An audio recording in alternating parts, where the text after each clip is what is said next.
Olá, seja muito bem-vindo aqui mais uma vez ao nosso podcast. É uma alegria poder te receber e já te pedindo, se esse vídeo for ou fizer sentido para você e tiver te ensinado muito sobre teologia, sobre a Bíblia, deixe seu gostei no final, compartilha, deixe seu comentário, isso ajuda muito a gente.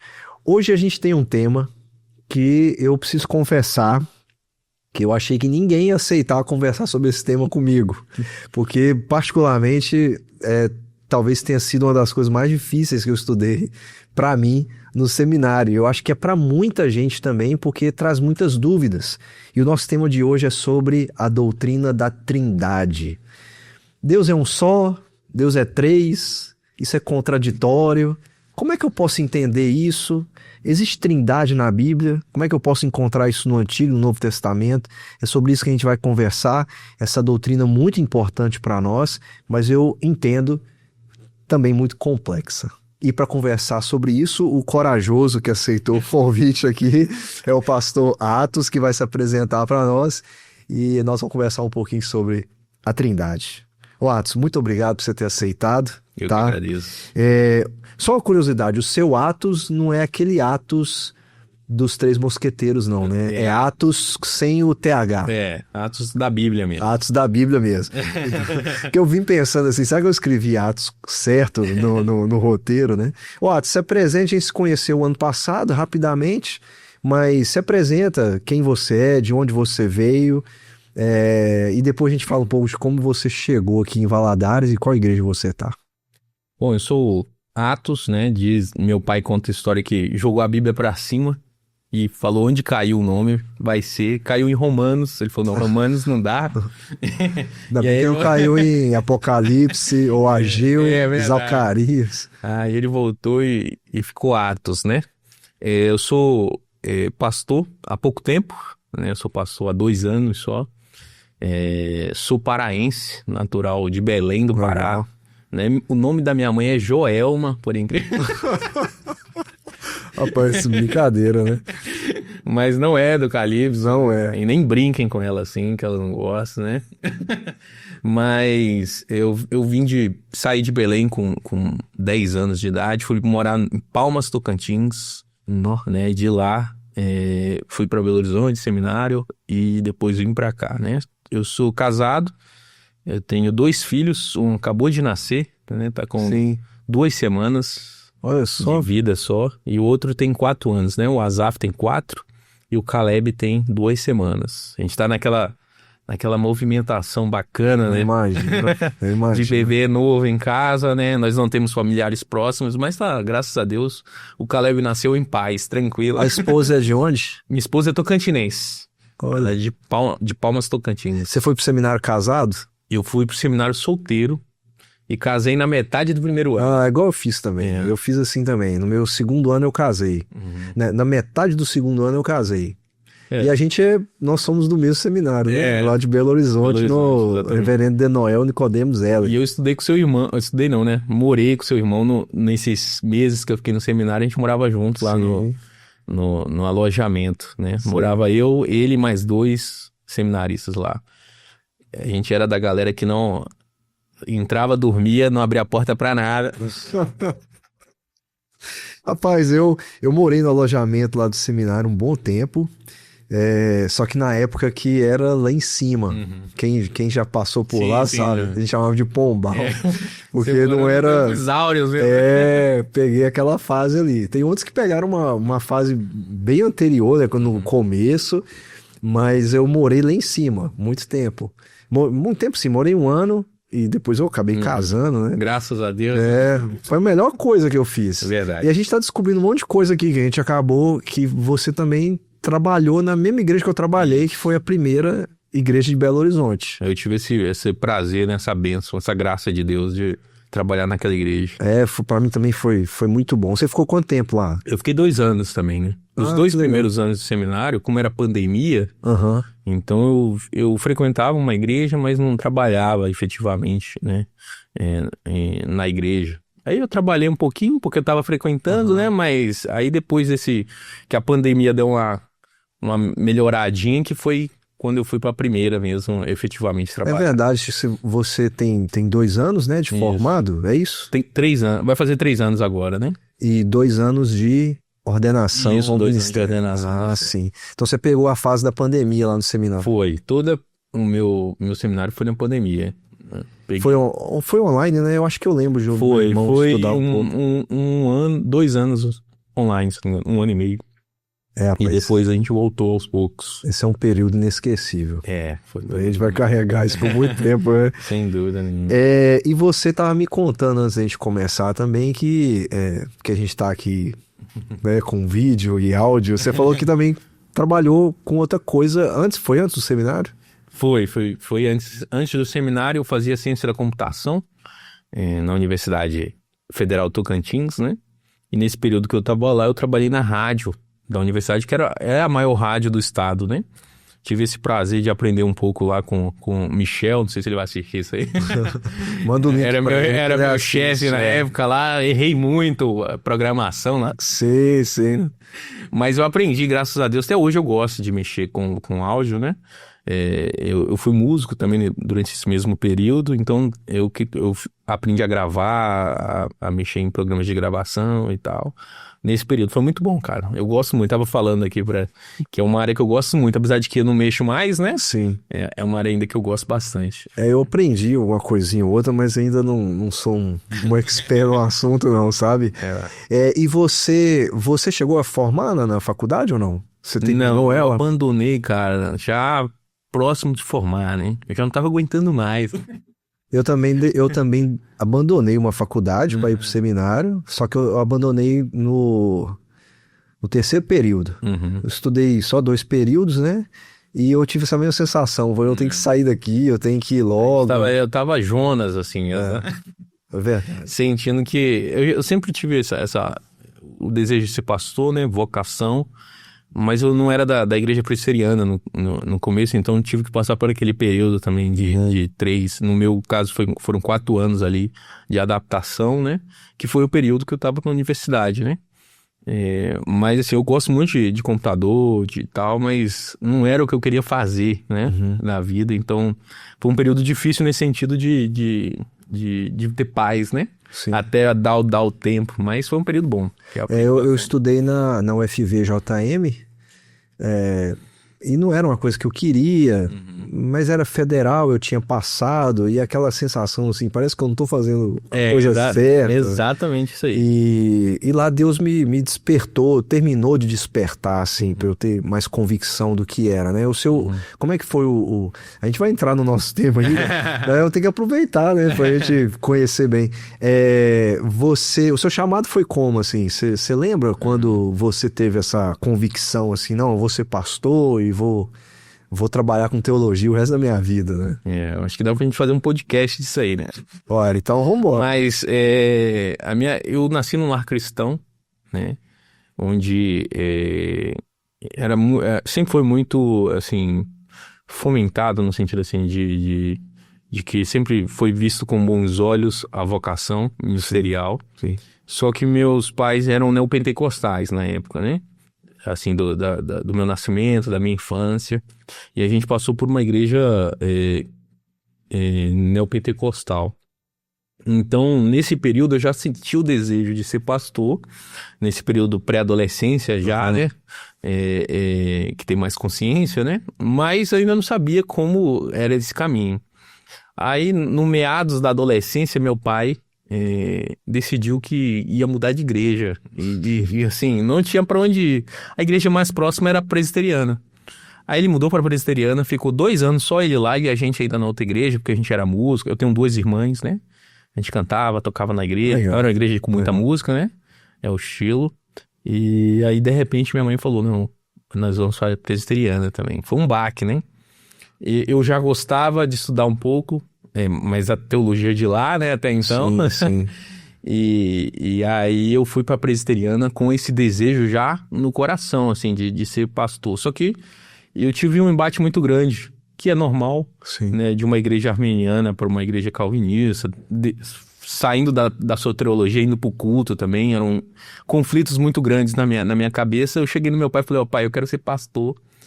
E aí eu tinha um outro embate. A minha esposa, que a gente já namorava, né? Não, eu acho que ainda não namorava nessa conversa, né? Nessa conversa, mas já tava conversando, né? Tava na outra igreja.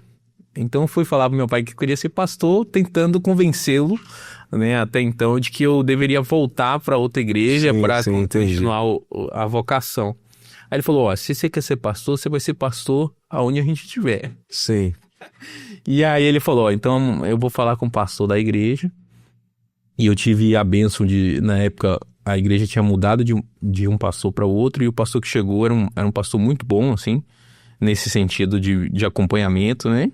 E aí ele, assim, gostou demais, que eu tinha vocação, era novo, tinha 16 para 17 anos. Ah, foi muito cedo. Aí ele falou, aí começou assim um processo, né? Uhum. Eu lembro de ler trechos do Berkoff que eu recebia por e-mail, já nesse Meu Deus do céu.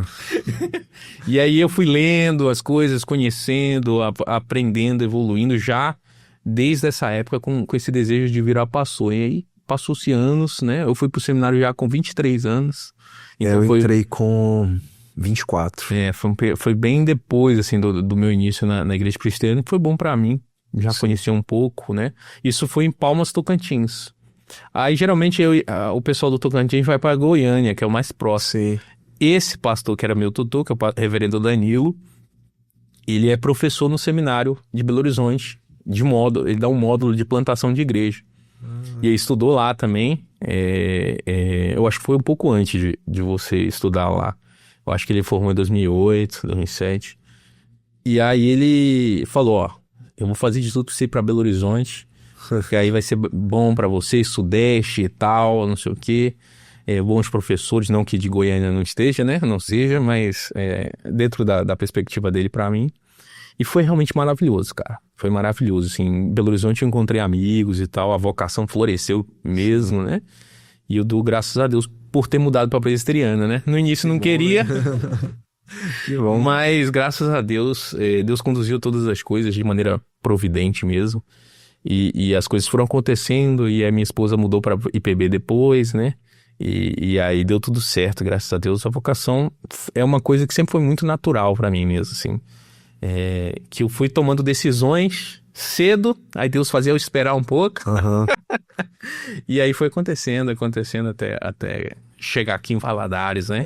São experiências, né? Eu gostei demais eu não achava que ia gostar tanto.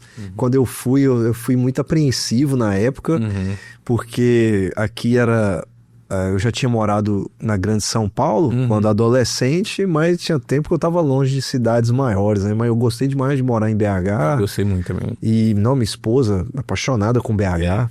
Tanto é que de vez em quando, eu e ela faz uma viagem sem umas crianças, a gente já foi várias vezes para BH. E fica lá, né? A gente passeia. A gente gosta muito do Belo Horizonte também. É a cidade seminário, que mora no meu coração mesmo. Eu também fiz bons amigos lá, tive bons professores amigos também que me acompanharam muito, me ajudaram, arrumaram emprego para mim, me colocaram em coisas assim que eu fico pensando, meu Deus, que privilégio que eu tive de ter feito isso aqui. Então são histórias da nossa vida. É verdade. Que Deus... E você veio parar em Valadares, né? Você tá em qual igreja? Eu estou na 4ª igreja presbiteriana daqui de Valadares, que é uma igreja... Aqui Valadares é dividido em duas, né? Sim. Depois da ponte, antes da ponte. Sim. É uma igreja que fica nos primeiros bairros, né? Se eu não me engano, São Raimundo é o primeiro bairro de Valadares, né? Que fica no bairro São Raimundo, do lado já lá do Ibituruna, né?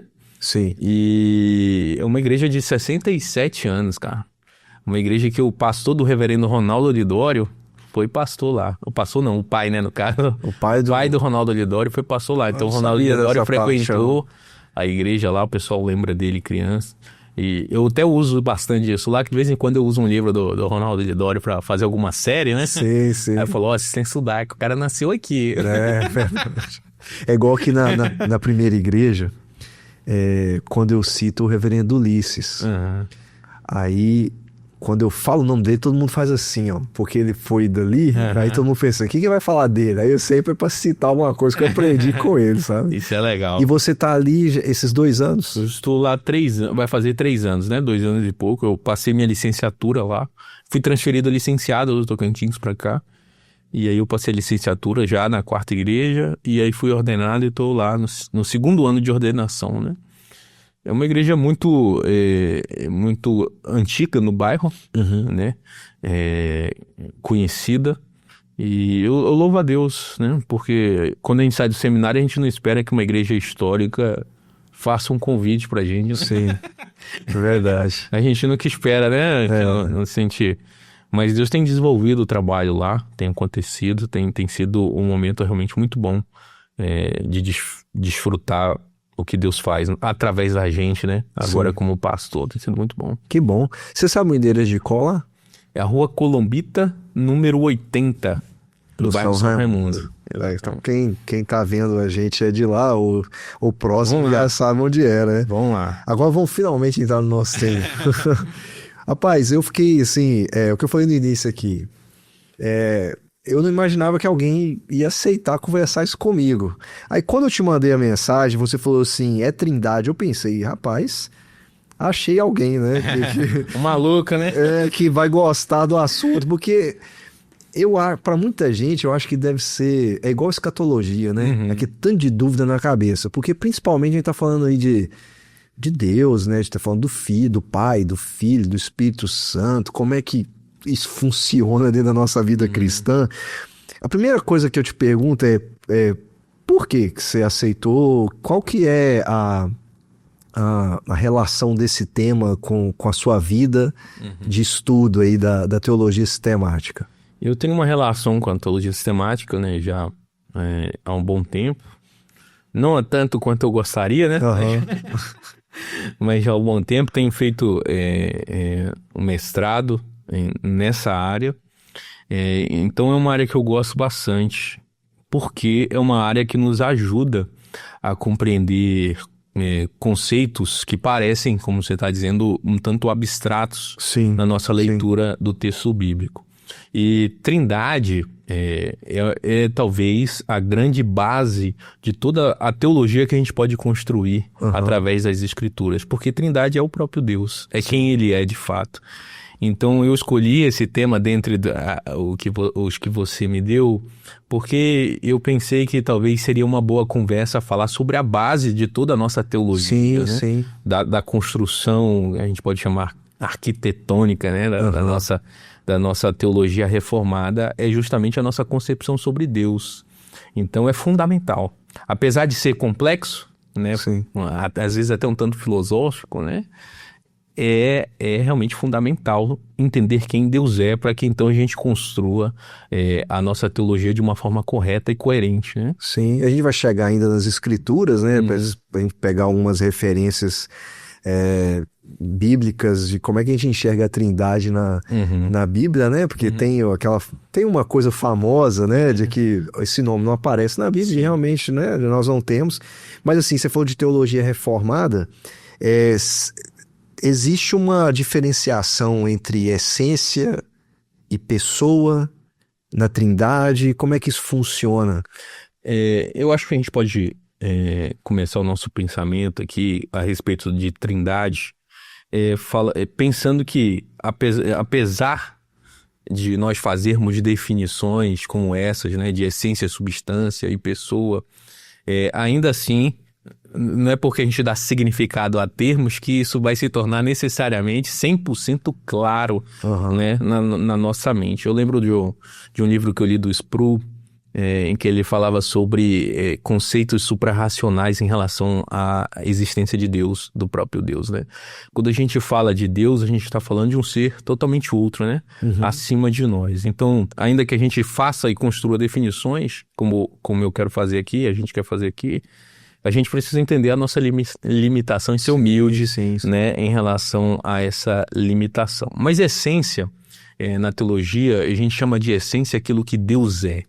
Talvez isso deixe um pouco mais claro no nosso pensamento. A essência é o que Deus é, e pessoa é quem ele é. Né? Eu sei que... Não, mas peraí, tá muito igual esse. Mas vamos lá tentar deixar isso um pouco isso mais é um claro. tema que gera essas Exatamente. aparentes contradições, né, que as pessoas Tinha apontam. um Né? teólogo, inclusive, muito bom, chamado Renato Russo, que dizia, né, numa das suas canções, quem me dera ao menos uma vez entender, eu não vou citar o que ele falou, mas ele falou mais ou menos assim, né, quem dera ao menos uma vez entender como um Deus que é um é ao mesmo tempo três. Sim. Mas a gente precisa compreender que quando a gente diz que Deus é um em essência, não é no mesmo sentido que nós falamos que ele é três em pessoa. Essa distinção é muito importante quando a gente pensa sobre Deus, porque, como eu disse, essência é o que Deus é. Deus é natureza, a sua natureza, Deus é substância, Deus é os seus atributos, né? É um assunto que a gente já conhece mais, né? Os atributos de Deus. Deus é um em glória, Deus é um em poder, Deus é um em eternidade. Isso é o que Deus é, as características que ele tem, portanto, a sua essência, né? A maioria das teologias sistemáticas vai chamar isso de ousia, né? Uma expressãozinha que esclarece, que tenta definir um pouco isso. E pessoa é quem Deus é. Quem Deus é? Pai, Filho e Espírito Santo. Então, nessa tentativa de deixar as coisas mais claras, a nossa teologia faz essa divisão, essa distinção entre essência e pessoa. Essência, volto a dizer, é o que Deus é, e pessoa é quem ele é. Sim. E deixa eu te perguntar, uma vez, eu ouvi alguém falando isso pra mim, eu não sei se foi um pastor lá do seminário, Deus é amor e ele sabe muito bem o que é isso pelo fato dele mesmo se relacionar, né, de uma maneira perfeita, né? Pai, Filho, Espírito Santo. Você já ouviu algo a respeito disso? Bom, eu não sei se essa citação, eu li essa citação com Michael Morton, naquele livro dele, que é um calhamaço, assim, mas que é uma das minhas teologias sistemáticas favoritas, né? O Michael Morton faz essa aplicação. Então é ele que faz. Da Trindade. Eu não sei se é dele, né? Eu li lá, né? Mas isso é muito interessante, porque quando a gente fala que Deus é alguma coisa, nós estamos falando necessariamente que essa coisa por exemplo, eterna, porque Deus é eterno. Sim. Então não há distinção de atributos em quem ele é quando nós o definimos. E essa aplicação do amor do Michael Morton é muito bacana, porque a ideia é que se Deus é amor, amor é uma coisa eterna.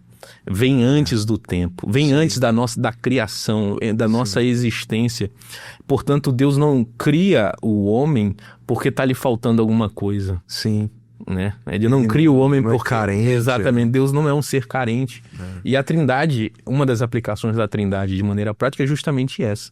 A Trindade nos mostra que Deus é completo em si mesmo. É de fato autossuficiente em seus atributos. Então, ele nos cria realmente para o louvor da sua glória, né? Ele nos cria não com o objetivo de suprir como um Deus mitológico. Os deuses da mitologia, geralmente, a relação deles com o homem é sempre para suprir determinadas carências. O nosso Deus não tem carências. Ele é completo em si mesmo.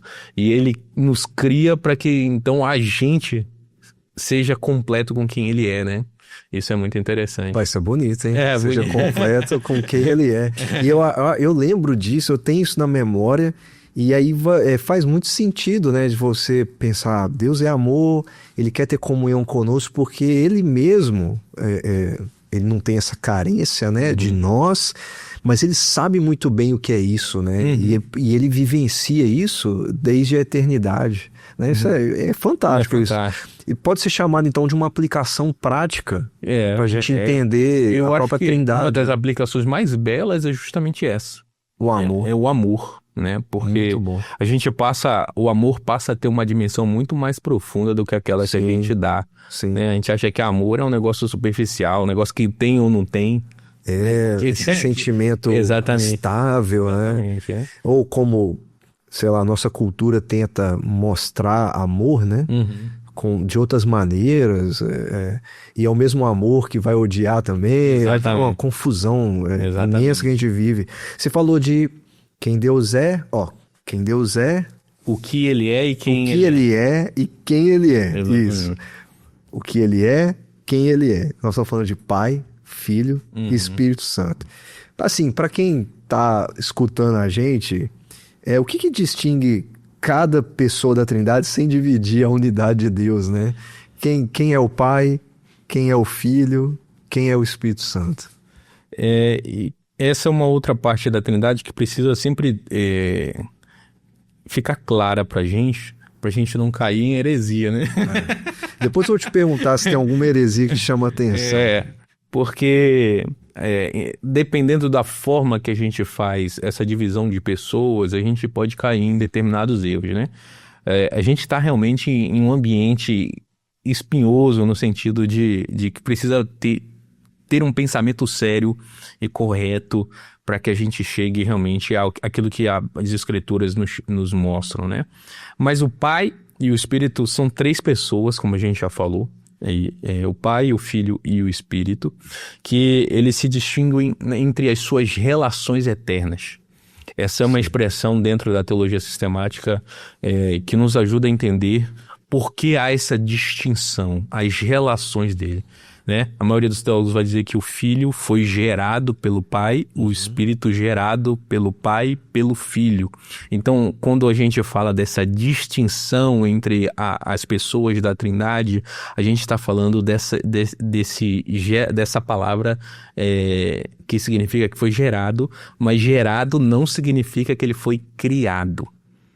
Criado é aquilo que Deus faz em determinado tempo. Né, em determinada época, que está dentro do espaço das coisas criadas. O Filho não é algo criado, ele é algo gerado, e aí vem uma outra palavra junto, que é muito importante, eternamente. Ele é eternamente gerado pelo Pai. E o Espírito é eternamente gerado pelo Pai e pelo Filho. Alguns teólogos falam isso também. Então, gerado eternamente nos leva a essa compreensão dessa relação única, eterna do próprio Deus dentro de quem Ele é. E isso é muito bacana, porque eu gosto muito de teologia sistemática por causa disso, porque ela vai criando termos para tentar deixar um pouco... Às vezes não é o que acontece, né? Não fica mais claro, né? Porque a gente fica querendo decorar o que significa cada termo, né? É complicado. Mas a partir daí nós temos um outro termo que é muito utilizado dentro da teologia sistemática, que é uma obra interna do ser de Deus, né? Então, tem uma expressão em latim que é opera ad intra, que é essa obra interna do ser de Deus, que é um ato espiritual e necessário dentro da própria natureza de Deus, né? O que eu quero dizer com isso é que não há divisão do ser de Deus para que o Filho e o Espírito seja gerado. Eles são da mesma substância, da mesma essência, como a gente já definiu.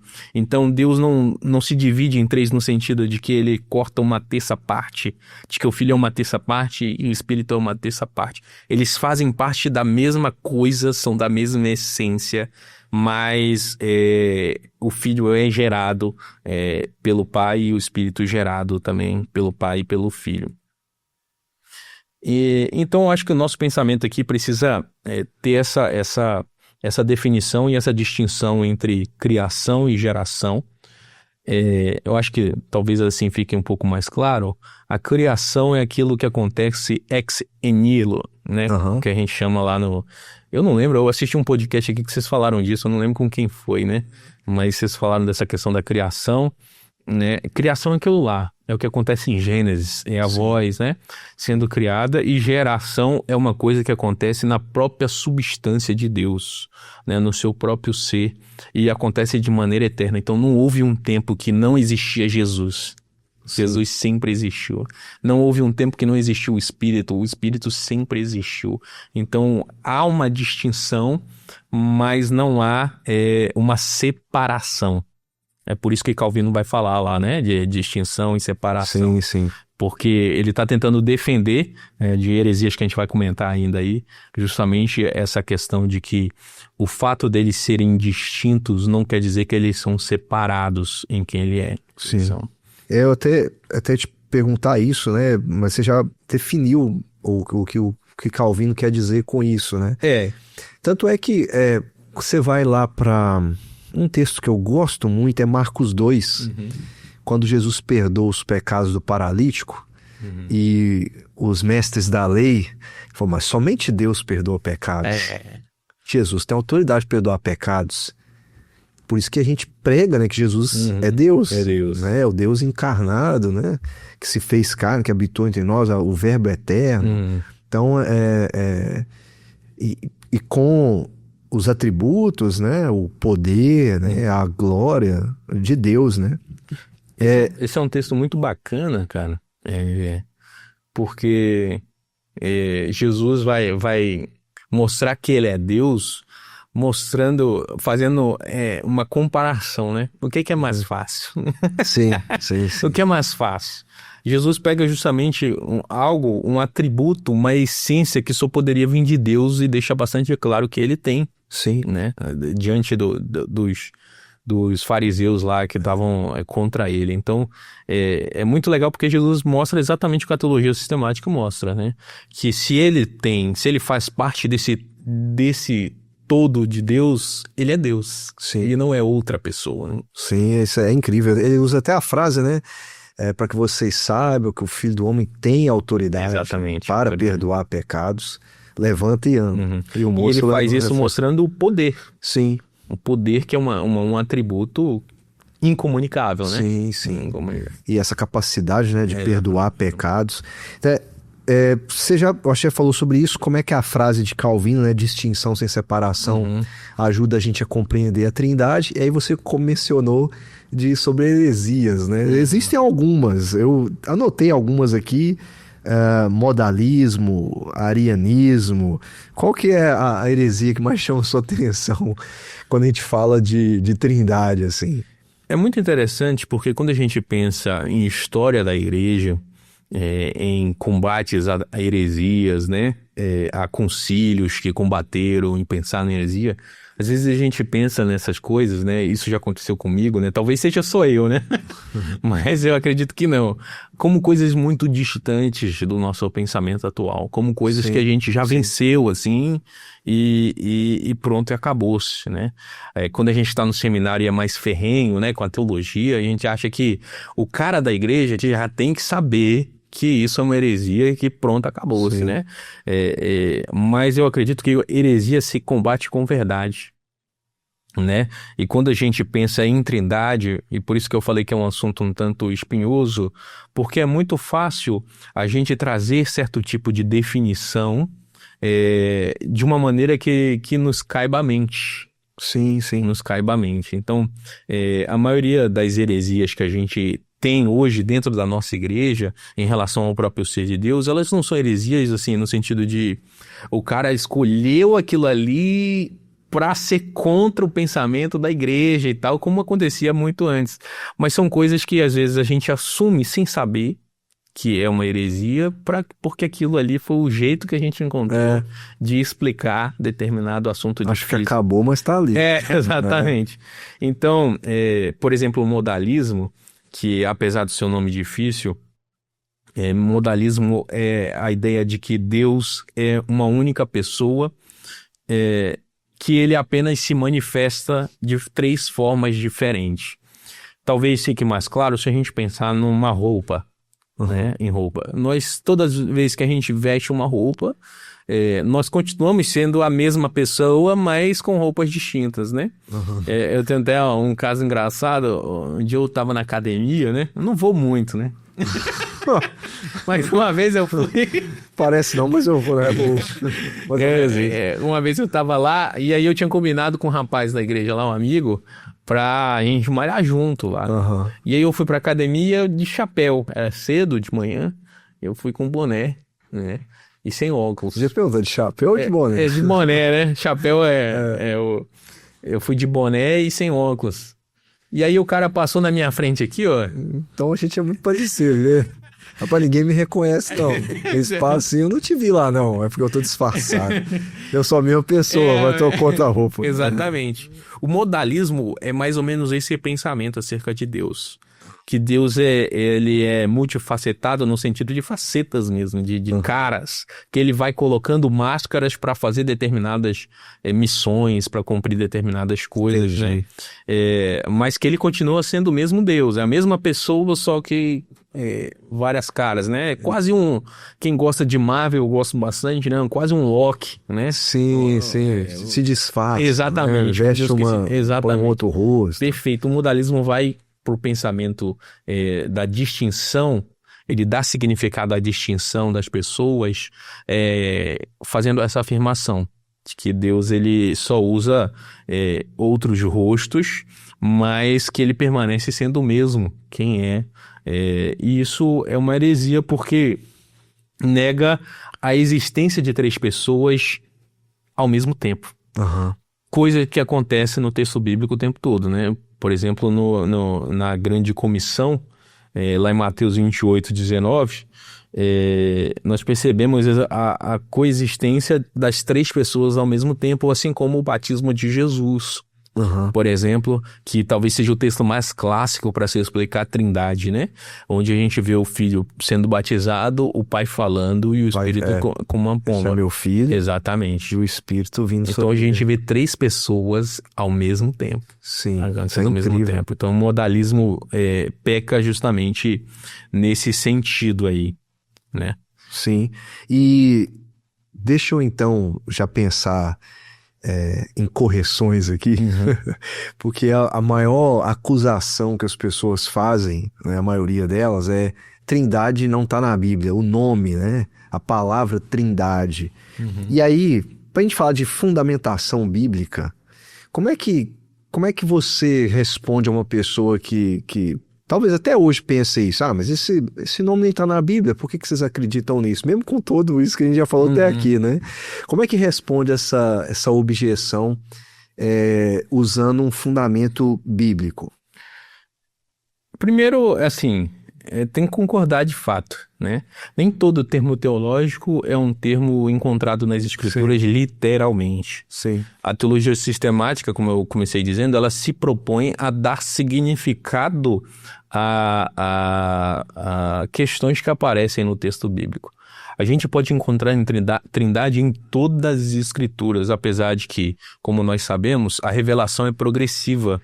Então Deus vai se revelando, se autoexplicando ao longo do tempo e das eras. Mas a gente já encontra a Trindade, por exemplo, desde do primeiro capítulo de Gênesis. Aí eu ia até te perguntar isso, que é uma coisa já no início do Antigo Testamento, há um papel da Trindade na própria criação. Perfeito. Quando a gente olha para o texto de Gênesis, a gente vê um Deus que fala, um Espírito que paira, né? E aí, quando a gente vai comparar o texto de Gênesis com o texto de João, por exemplo, a gente percebe quem era aquela palavra criadora, o verbo, né? O que nos mostra já um conceito muito claro de Trindade. O Pai ordena, o Filho executa e o Espírito aplica. A gente já percebe isso com muita clareza na criação, né? No texto primário de Gênesis. Mas muita gente fala do façamos, né? Façamos, que é a ideia de pluralidade, né? A pluralidade em diversos textos aqui. Inclusive, eu acho que eu separei alguns do Antigo Testamento, se eu não me engano, são 5 textos e vários do Novo Testamento, né? Que nos mostram do Antigo Testamento aí, talvez seja interessante pro pessoal. Gênesis 1:26, que é o façamos. Gênesis 3:22, que aparece que é um de nós, né? Que ele é um de nós, o plural de novo. E aí aquele texto da Torre de Babel, Gênesis 11, verso 7, que Deus fala assim, olha, desçamos e o que confundamos, né? São textos que aparecem essa pluralidade do ser de Deus já no Antigo Testamento. Percebe que é no início mesmo, né? Sim. Bem no comecinho. Já, por exemplo, para os profetas, há um texto que eu lembro muito, porque eu preguei ele lá no seminário, né? Um dos textos dos meus sermões de prova, que é Zacarias 13. A gente percebe um conceito de trindade muito claro claro ali quando Deus também está falando o que vai fazer, e aí ele fala que vai entregar o filho para a espada, Sim, e sim. aí depois ele fala de purificação, já retratando o espírito como aquele que depois desse acontecimento vai manter e purificar a igreja a partir da obra do filho. Tem também a promessa de um espírito habitando no coração do povo, né? Ezequiel, É o perfeito. um espírito que vai ensinar, que vai fazer o Isso. povo obedecer, Perfeito. seguir os mandamentos. Textos maravilhosos, assim.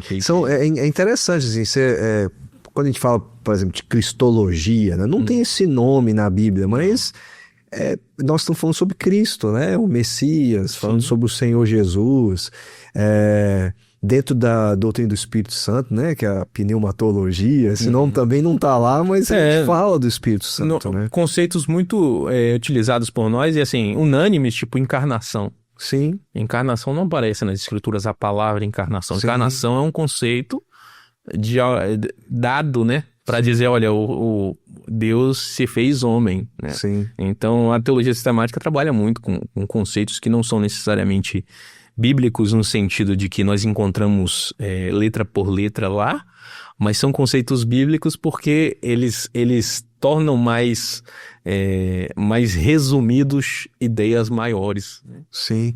E no Novo Testamento a gente já falou muito aqui, mas tem algum outro que você destacaria, assim, fora aquele que nós falamos tem o do paralítico, né? O Jesus, ele é Deus, mas que tenha a Trindade, assim, envolvida. Você já falou do batismo do Senhor Jesus. Que, tem a grande comissão. E eu queria que você falasse sobre a grande comissão. A grande comissão, eu vou ler o texto rapidinho, que só o verso 19 diz: Ide, portanto, fazei discípulos de todas as nações, batizando-os em nome do Pai, do Filho e do Espírito Santo. Então Jesus deixa bastante claro a Trindade. É interessante esse texto porque ele fala em nome no singular. Sim. Jesus está se referindo àquilo que nós chamaríamos de substância, né? De essência.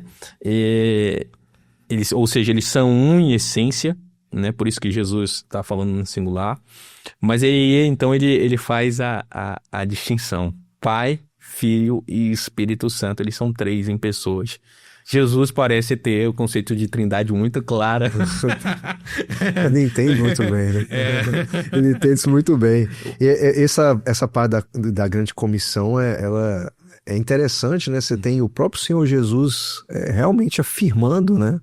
Olha, é em nome do Pai, é em nome do Filho e do Espírito Santo. Eu acho que isso fundamental. Tá muito mais tá mais claro do que água, né? Agora, você falou um pouco sobre a presença da Trindade na criação, mas e na redenção e na santificação? Que eu acho que esse você já falou da criação, o Pai fala, né? Por meio da palavra tudo se faz e o Espírito é o que aplica, né? O que entra em ação ali. Na nossa vida como crente, assim, na nossa redenção e na nossa santificação, como é que isso trabalha na nossa vida, assim?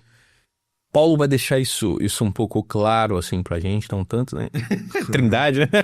Mas Paulo vai deixar isso, vai falar sobre a Trindade na redenção lá em Efésios capítulo 1, verso 3, né? A partir do verso 3 em diante, ele vai falar sobre como a Trindade age como Deus age, né, na redenção, mostrando que Deus o Pai é aquele que planeja aquilo que acontece, o Filho é aquilo que realiza e o Espírito é aquele que aplica.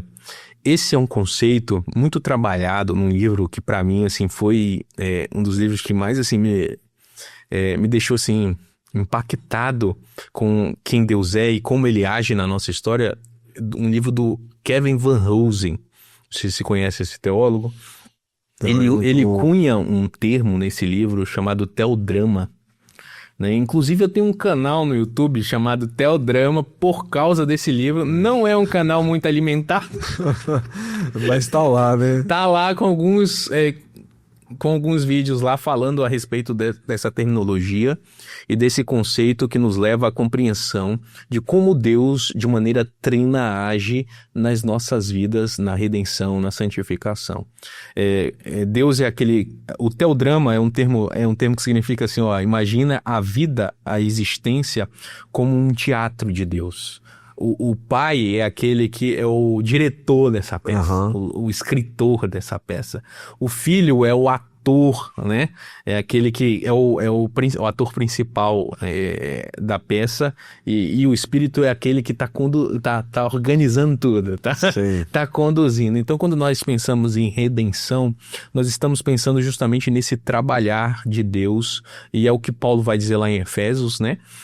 Que Deus é o planejador, o filho é aquele que realiza essa obra, e o Espírito é aquele que aplica. Na santificação, o Pai é aquele que preserva a obra da redenção, o Filho é aquele que intercede, e o Espírito é aquele que transforma a vida da pessoa na santificação, né?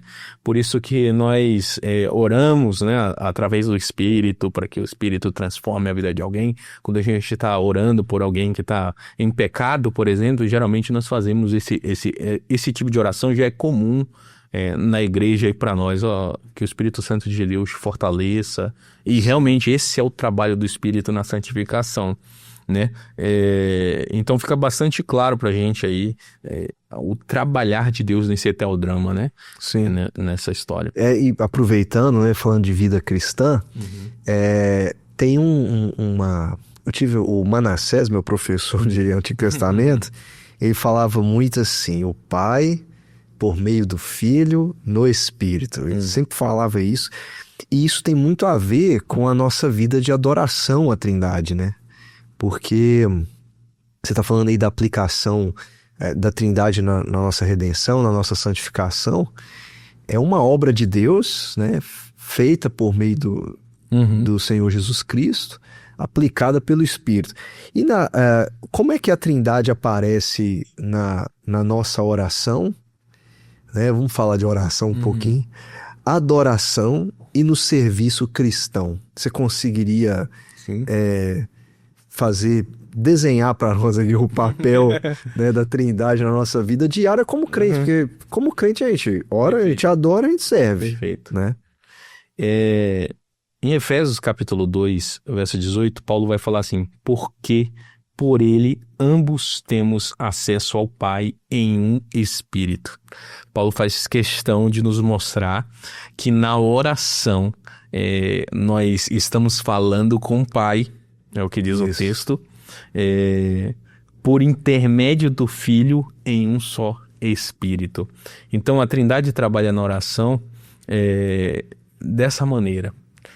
O Pai é aquele que ouve, né? Assim, lembra que tudo aquilo que a gente está falando aqui é assim, tentando dar significado à forma que acontece. Não que o Filho não ouça, nem que que o Filho e o Espírito sejam surdos, né? Mas o Pai é a quem nós direcionamos a nossa oração. E nós fazemos isso por intermédio do Filho. Lembrando aquele conceito de sacrifício do Antigo Testamento, de entrar na presença do Senhor, que é algo mais visível para nós no Antigo Testamento, para tentar ficar um pouco mais claro, né? Era necessário que um cordeiro fosse morto e tal, para que isso acontecesse. E nós fazemos isso, então, em nome do Filho, por intermédio do Espírito. O Espírito é aquele que nos capacita e que nos ajuda. Quando nós pensamos em adoração, nós pensamos em que o Pai é o objeto da adoração. Isso. Que o Filho é o fundamento dessa adoração e que o Espírito é o nosso capacitador, aquele que nos ajuda a entregar essa oração ao ponto de que o texto bíblico vai dizer que ele intercede por nós com gemidos inexprimíveis, né? Porque nós sabemos da nossa limitação acerca de quem Deus é. E deixa eu aproveitar que você falou de adoração, porque tem muita gente que confunde isso. E você percebe, assim, uma falha de pessoas que elas acreditam que estão o objeto da adoração é o Espírito Santo, sabe? Até as músicas, às vezes, dão a entender isso. E é importante a gente lembrar isso, porque o objeto da nossa adoração é O Pai. Deus Pai, né?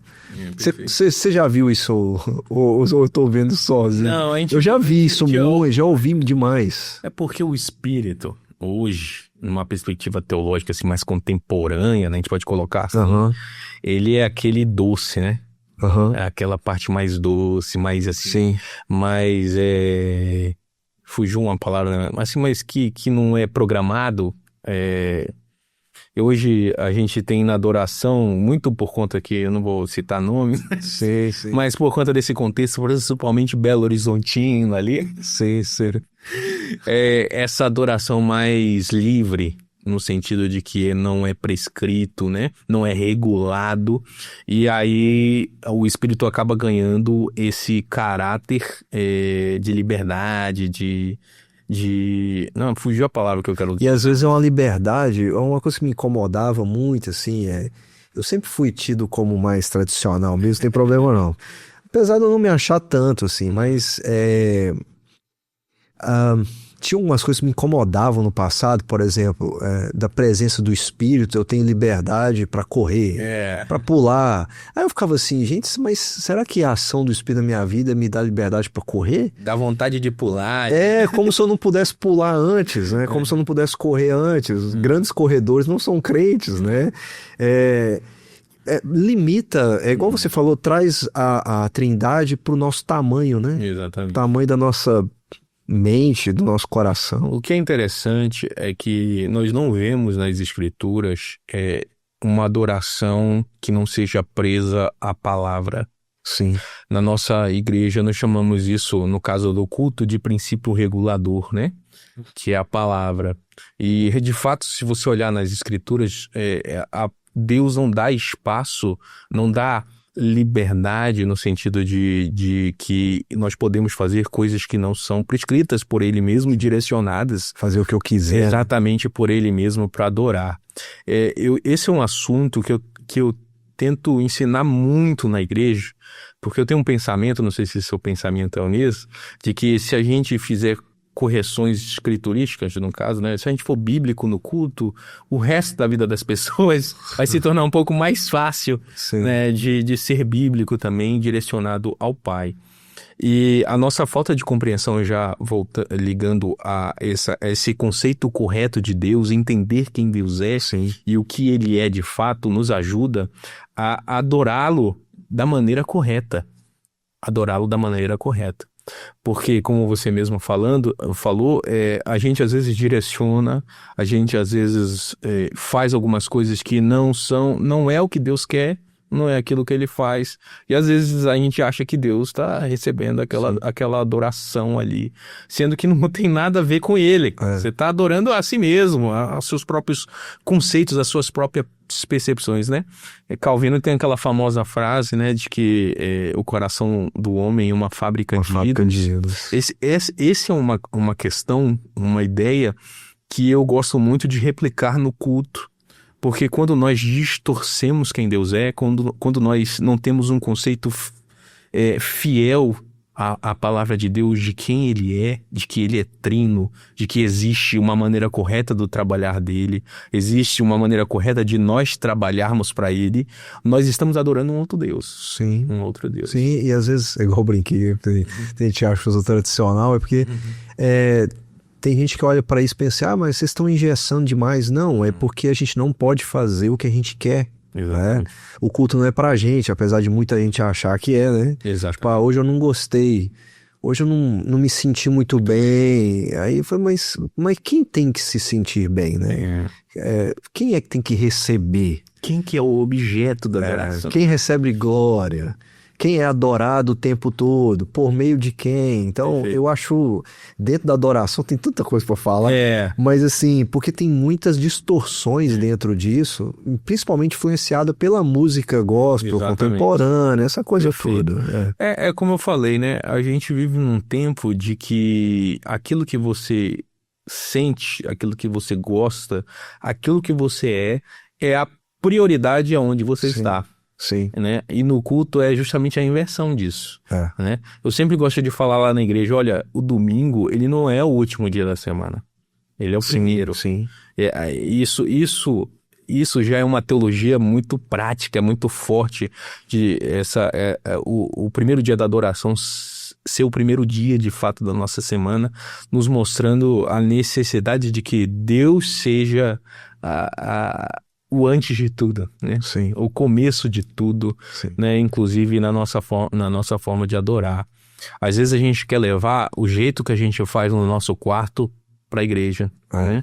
É como se aquele fosse um momento de expressar tudo aquilo que você está vivendo no seu quarto. Eu gosto, é outra coisa que eu gosto de falar na igreja bastante, que a sua devoção diária, sua devoção ordinária, ela é, na verdade, uma consequência da sua devoção pública.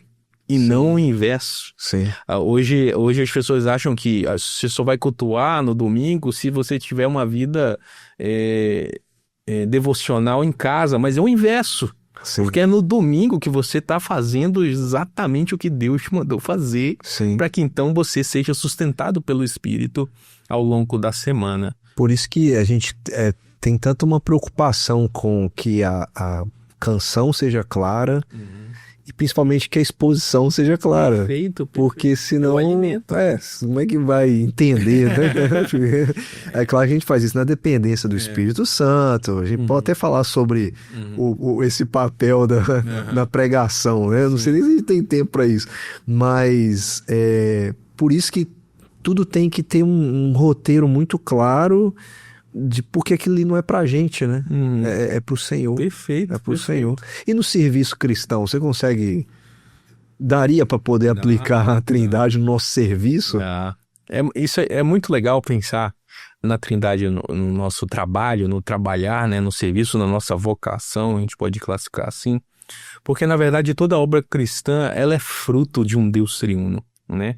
Ela é a graça do Pai, ela é a obra do Filho, ela é o poder do Espírito. Sim. Então, nós podemos enxergar a Trindade no nosso serviço exatamente dessa maneira. Fazer o que fazemos é graça. É graça. Seja crente ou descrente, né? Seja comum ou uma graça mais específica. Né? Ontem eu estava na classe de catecúmenos, né? E nós estávamos falando sobre vocação, sobre trabalho e vida cristã. E aí eu falava para eles da distinção do pensamento católico romano para a teologia reformada em relação ao trabalho. E ela se dá muito nessa compreensão de um Deus como um Deus triuno. Sim. Porque o Pai é aquele que nos permite fazer o que a gente faz, né? E o Filho é aquele que nos dá que faz pela gente. Sim, sim. Que faz pela gente. Que faz pela gente. E faz com excelência. Exatamente. É o nosso exemplo máximo dessa obra. Né? Sim. É aquele que nós espelhamos. Né? E o Espírito é justamente o poder que nos capacita para fazer o que nós fazemos. Eu falava ontem lá, olha, às vezes a gente até vê isso, a gente enxerga isso, mas a gente enxerga isso só na vida do pastor. Sim. A gente acha que só o pastor que tem a graça do Pai, a obra do Filho e o poder do Espírito. Mas a gente precisa enxergar quem Deus é levantando uma parede, pintando uma casa, né? E dá sentido ao serviço, né, ao trabalho, porque faz para a glória de Deus. Né? Perfeito. A minha esposa é cabeleireira e eu sou pastor, né? E a gente conversa muito sobre isso em casa, porque a gente faz com excelência, mais do que só para ela agradar o cliente e eu para mostrar o meu trabalho, né? Porque é para o Senhor. Então, e assim como Jesus fez com excelência, nós também fazemos com excelência, independente daquilo que a gente faz, né? Tudo para a glória do Senhor. Muito bom. Eu tenho algumas perguntas finais para você aqui, porque eu acho que são interessantes. A primeira, o que a gente perde quando a gente não compreende essa doutrina? Qual que é a coisa que a gente mais perde, assim, quando a gente não entende essa obra? Né? A grande verdade é que quando a gente não entende quem Deus é, a gente perde toda a beleza do Evangelho. Sim. Né? A gente perde de vista, de fato, o que é o Evangelho. O que é esse teodrama, né? Aonde nós estamos, da onde a gente veio, para onde a gente foi, o que são de fato as coisas. Então, não entender quem Deus é de fato perder o fundamento, o alicerce. Voltando ao que eu falei no início, Trindade, saber quem Deus é o grande fundamento da nossa existência, da nossa vida, né? Eu não lembro qual foi o teólogo que disse isso, mas foi algum, e por isso eu lembro. Ele diz que é muita informação, que nós precisamos gastar a vida conhecendo e nos fazendo conhecido por Deus. Sim, eu já ouvi isso, né? O ser de Deus, quem ele é justamente aí. Se nós não gastarmos a vida, né, para compreender quem esse Deus é, nós já a perdemos. Nós já nos tornamos desconhecidos por ele. Não diria o Piper, né? É desperdiçar a vida. Exatamente, desperdiçar a vida. Então, perder essa concepção clara de quem Deus é, da Trindade, é perder a beleza do Evangelho.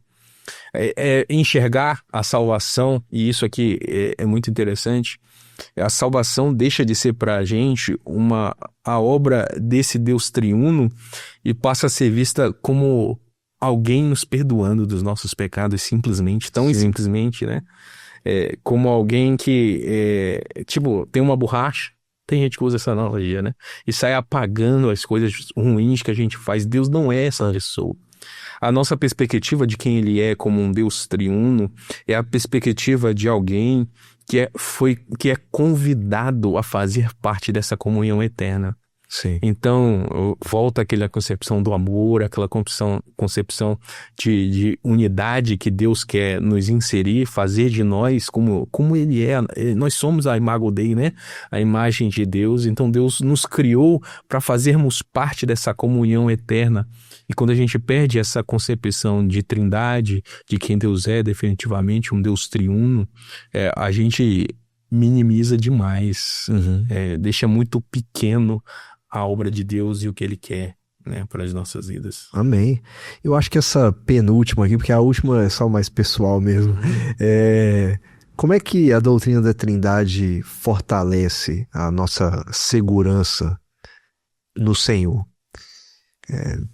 A Trindade nos mostra, João, que Deus está comprometido com a sua obra, comprometido com a redenção, que o Deus Pai de fato nos escolheu antes da fundação do mundo, né? Eu gosto muito do Salmo 139, Davi diz que antes que a gente nascesse, o nosso livro, a nossa vida já estava escrita no livro eterno de Deus. O Salmo 22 vai dizer que antes da gente nascer, Deus já havia colocado fé na gente. Isso é muito interessante, né? Tem até um sermão do Alain René, reverendo Alain René, não sei se você conhece, um pastor que tem ficado muito conhecido do Nordeste, um teólogo sistemático também. Ele tem um sermão em que ele defende o batismo infantil, essas questões todas, no Salmo 22, em que ele deixa muito claro que essa concepção clara de Deus nos ajuda a compreender que antes da existência, antes de que tudo acontecesse, Deus já nos amava. Então nós não somos definidos pelas coisas que nós aparentamos, né? Nós não somos definidos pelas coisas que as nossas mãos podem produzir. Nós não somos definidos por nada dessas coisas que são transitórias e passageiras. Nós somos definidos de fato por quem Deus é. Por aquilo que ele fez, por aquilo que ele quer, né? Eu estudei com a igreja lá, 1 Pedro, recentemente, e uma das coisas que mais me tocou em 1 Pedro foi justamente os 2 primeiros versos, porque Pedro está lidando com uma igreja muito sofrida, né? Uma igreja muito, assim, adoecida no sentido de adoecida em relação ao mundo, que o mundo está espremendo muito.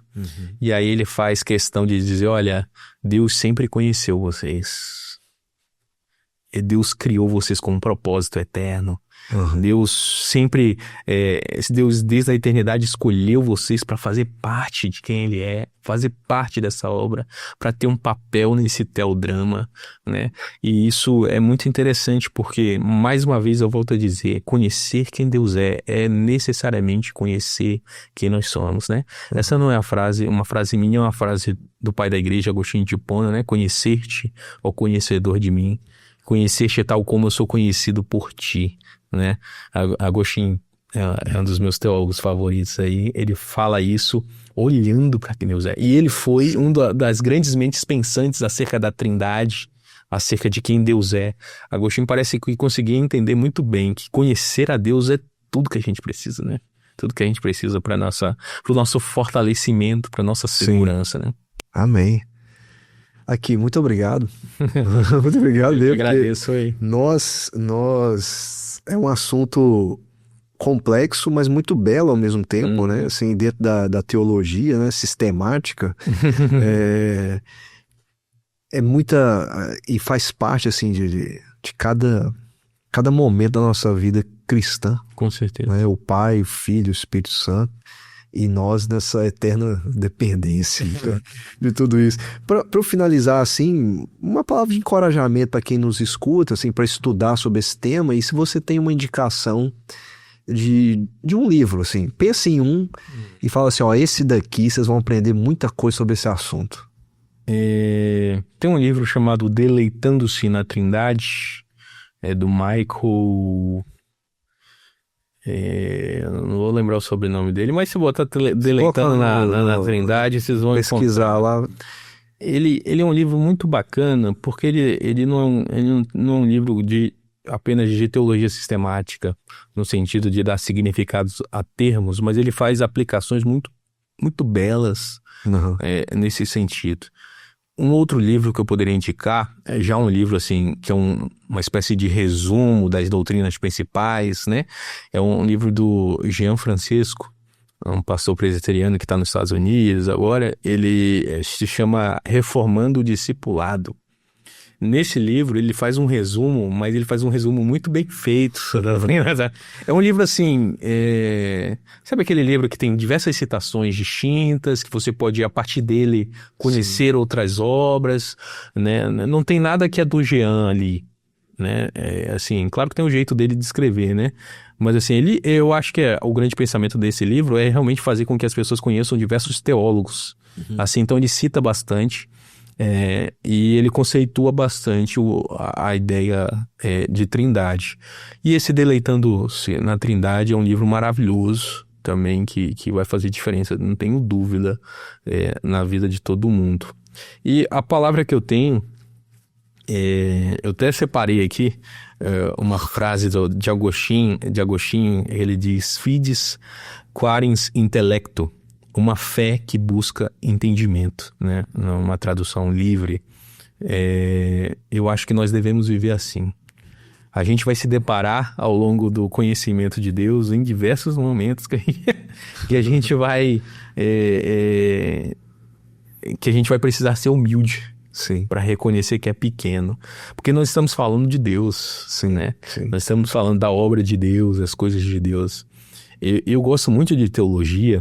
E desde que eu conheci teologia, essa é um sentimento constante em mim. Existem conceitos, coisas, questões que a gente fala, que a gente acha que sabe muito sobre eles, até encontrar alguém que sabe mais. É verdade. Eu lembro de quando eu fui ter cristologia no seminário, aí tinha um amigo meu, não sei se vai assistir, o nome dele era João também. Eu lembro da gente brincando, antes da prova de cristologia, falando, rapaz, se a gente tirar nota ruim em cristologia, não é pra gente ser pastor. Eu acho que a gente falava a mesma coisa. E aí chegava a prova, era difícil demais. Isso vai nos perseguir.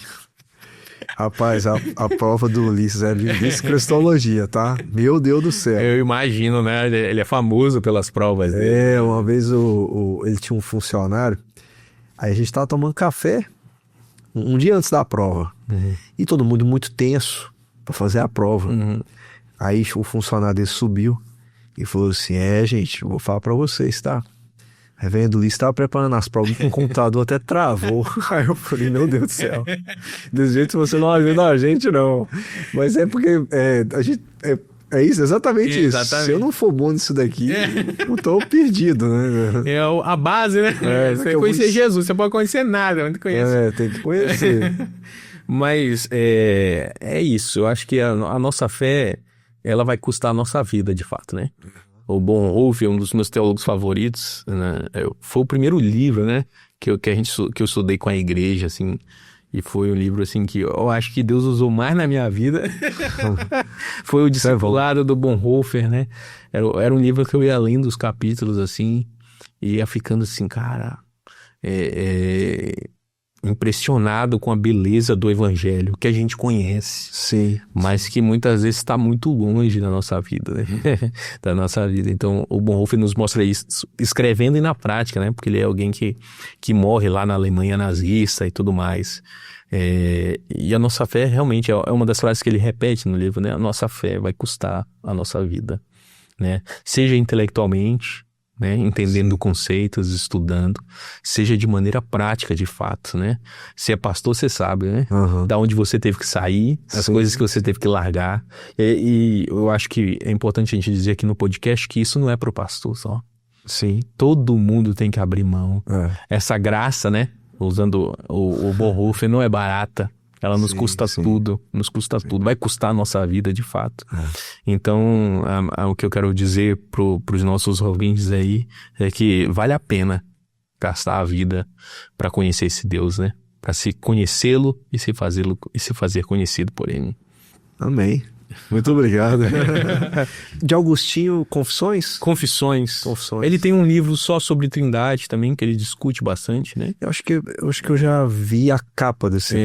Exatamente. Eu tenho só as Confissões lá. Agostinho vai ser aquela base ali, primeiro a mais. Não, é muito interessante.